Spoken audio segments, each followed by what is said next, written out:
माता पिता के कर्मों का फल संतान को ही भुगतना पड़ता है। यूनिथा मृत्यु देवता यमराज की पुत्री थी। माता पिता के लाड़ प्यार में वह उद्दंड हो गई थी। वह देखती थी कि उसके पिता पापियों को दंड देते रहते थे। वह पाप और पुण्य का अंतर नहीं समझती थी, इसलिए खेल खेल में किसी के अच्छे कार्य में बाधा डालती और किसी को अकारण मारने लगती। ऐसी उद्दंडता पूर्वक कार्य करके वह बहुत खुश होती थी। एक दिन सुनीता एक गंधर्व कुमार को, जो अपनी आराधना में योग मुद्रा में बैठा था, अकारण कोड़े से मारने लगी। गंधर्व कुमार पीड़ा से तड़पता जाता तो वह खुशी से उछल पड़ती। वह उसे खेल समझती। इस प्रकार की अपनी करतूतें वह अपने पिता को बताती। पिता उसकी इस उद्दंडता को बाल सुलभ खेल समझकर चुप रह जाते। न तो सुनीता को ऐसे करने से रोकते और न ही समझाते। बहुत दिनों तक ऐसा चलता रहा। एक दिन फिर उस गंधर्व कुमार को, जब वह पूजा पाठ कर रहा था, सुनीता ने मारना शुरू कर दिया। जब ऐसा हो गया तो उसने क्रोध से श्राप दे दिया, तू धर्मराज की बेटी है, तेरा विवाह एक ऋषि मुनि से होगा, तेरी एक योग्य संतान भी होगी, पर तेरे इन दुष्कर्मों का अंश उसमें पर्याप्त रहेगा। सुनीता ने यह बात भी अपने पिता को बताई। अब धर्मराज को लगा कि उन्होंने बड़ी भूल कर दी। संतान की आदत और स्वभाव पर ध्यान न देकर उसे भले बुरे का ज्ञान नहीं दिया। फलस्वरूप उसे श्राप मिला। पर अब तो समय हाथ से निकल चुका था। तब वे बोले, बेटी, निर्दोष तपस्वी को पीटकर तुमने अच्छा काम नहीं किया। बुरे कर्मों को करने के कारण ही तुम्हें यह श्राप मिला है।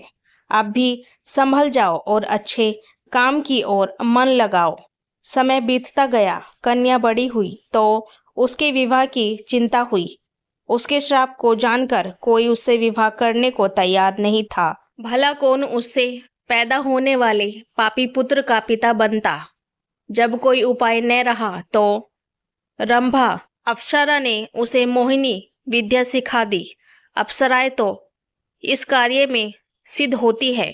अब उसे किसी को भी मोहित करने की विद्या सिद्ध हो गई। एक दिन रंभा उसे अपने साथ लेकर वर की खोज में निकली। एक नदी के तट पर उसने अत्रि कुमार अंक को देखा। सुनीता अंक को देखते ही उस पर मोहित हो गई।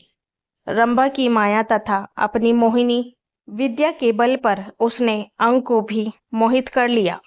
दोनों को एक दूसरे पर आश्रित जाकर रंभा ने दोनों का गंधर्व विवाह करवा दिया। दोनों सुखपूर्वक रहने लगे। कुछ दिनों बाद उसके पुत्र हुआ, जिसका नाम वेन रखा गया। वेन अत्रि वंश के अनुरूप ही अपने पिता अंक के समान धार्मिक, सदाचारी तथा राजोचित गुणों से संपन्न था। आचार विचार और व्यवहार में सब उसकी बड़ी प्रशंसा करते। अच्छे कुल में उपस्थित होने के सभी लक्षण उसमें दिखते थे। पर मां के एक दुर्गुण के कारण, जिसके कारण वह शापित हुई थी, धीरे धीरे वेन में भी वे दुर्गुण प्रकट होने लगे। कुछ नास्तिकों तथा दुष्टों की संगति में वह नास्तिक भी हो गया। ईश्वर, वेद, पुराण, शास्त्र आदि उसे झूठ लगने लगे। यज्ञ, संध्या आदि को वह पाखंड समझने लगा। वह व्यक हो चुका था। अपने माता पिता का कहना अब वह नहीं मानता था।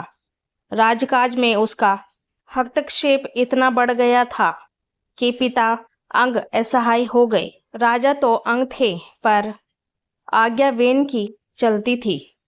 सुनीता समझ गई थी कि उसके संस्कारों का परिणाम शापग्रस्त इस पुत्र में उतर आया है। उसके हठ तथा उद्दंडता पर किसी का वश नहीं था। सब विवश थे। वेन के इन कर्मों से प्रजा दुखी रहने लगी। महाराज अंग को अपश्य मिलने लगा। जब हर तरह से वेन को समझाकर हार गए तो अपश्य से बचने के लिए एक दिन निराश होकर अंग ने चुपके से घर ही त्याग दिया।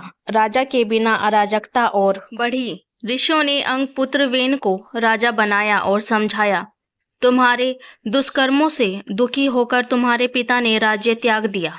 अब तुम अपना राजकीय उत्तरदायित्व समझो और सतत कार्य कर प्रजा को सुख दो। पर वेन राजा बनकर और भी परमित तथा अहंकारी हो गया। बोला, आप लोग मुझे ज्ञान मत दीजिए, मैं स्वयं बड़ा ज्ञानी हूँ। ईश्वर, धर्म, शास्त्र आदि सब मेरे आदेश से स्थापित होंगे। मेरी ही आज्ञा धर्म होगी, शास्त्र वचन होगा। आप लोग अब मेरी आज्ञा के अनुसार चलिए और मुझ में ही ईश्वर, धर्म तथा शास्त्र की छाया देखिए। ऐसे विचारों वाले वेन के कार्य से देश में अराजकता बढ़ी। सारे धार्मिक तथा सत्कार्य बंद हो गए। प्रजा की सुरक्षा नहीं रह गई। दुष्ट लोगों का बोलबाला हो गया। धार्मिक कार्य बंद हो गए। हर चीज का अंत होता है। पाप का घड़ा जब भर गया तो ऋषियों, मुनियों तथा प्रजा जनों ने विद्रोह कर दिया। वेन को पकड़ लिया और उसे प्रताड़ित कर राजा के पद से हटा दिया गया। सत्ता छिन जाने से वह असहाय हो गया। अब वह दूसरों की दया पर निर्भर रहने लगा। ऋषियों ने प्रजा से परामर्श कर उसके पुत्र पृथु को राजा के पद पर प्रतिष्ठित कर दिया। वेन जंगल में चला गया। निश्चित ही अच्छे कुल परिवार का व्यक्ति भी कुसंगति के कारण अपनी मर्यादा भूलकर कुकर्मिक हो जाता है। अपने कुल धर्म को भूलकर सबके दुख का कारण बनता है और अंत में अपनी इसी आचरण के कारण वह स्वयं ही नष्ट हो जाता है। इसलिए कुसंगति तथा कुसंस्कारों से बचना चाहिए। स्वयं के लिए ना सही तो अपनी संतान के लिए ही सही। मनुष्य सुखी सुखी पाप करता है, पर भोगते समय रोते रोते भी छुटकारा नहीं मिलता। कर्मकर्ता का अनुसरण करता है, जो पाप बढ़ाते समय किसी की नहीं सुनता तो भोगते समय भी कोई उसकी नहीं सुनता। कभी कभी किए गए कर्मों का फल उसी भाव में तुरंत मिल जाता है। कर्म फल के स्वरूप को हर व्यक्ति खुद अपने जीवन में प्रत्यक्ष अनुभव कर सकता है, क्योंकि खुद से कोई बात छिपी नहीं होती। जो अपने माता पिता की सेवा नहीं करते, उनके जीवन में भी आगे उनके पुत्र उनकी सेवा नहीं करते। मनुष्य स्वयं की दुर्दशा का कारण कोई दूसरा नहीं अपितु स्वयं ही बनता है। जो दूसरों का भला करता है उसका स्वयं का भला होता है। जीवन का कोई भरोसा नहीं है।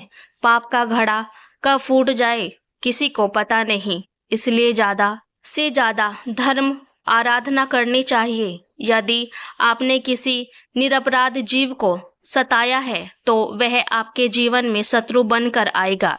इसलिए जीवन में कभी किसी का बुरा नहीं करे, क्योंकि प्रकृति का नियम है, आप जो भी करोगे उसे वह आपको इस जन्म या अगले जन्म में वह 100 गुना करके देगी। यदि आपने किसी को 1 रुपया दिया है तो समझो आपके खाते में 100 रुपये जमा हो गए हैं। यदि आपने किसी का 1 रुपया छीना है तो समझो आपकी जमा राशि से 100 रुपये निकल गए। दोस्तों, आपको ये कथा कैसी लगी कृपया कमेंट बॉक्स में जरूर बताइए।